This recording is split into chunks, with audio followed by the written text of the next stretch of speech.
গরুকে কোরবানি দিয়েছিস, আমি জানি। কিন্তু তুই হয়তো বা জানিস না আমি গরু না, আমি গরু না, আমি গুরু। আমি তোর গুরু ক্যাপ্টেন ইব্রাহিম। আমি কোরবানি হই না, কোরবানি দেই। হেই, ঢাকা শহরে যেখানে ক্যাপ্টেন আছে ওকে খুঁজে বের কর। আমি ওকে কোরবানি দেব, নিজ হাতে কোরবানি দেব, আমার নামে।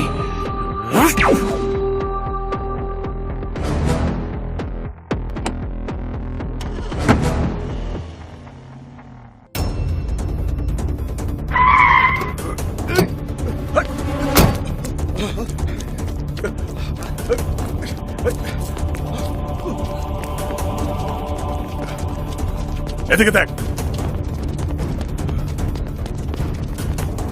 এই ক্যাপ্টেন খান আসছে।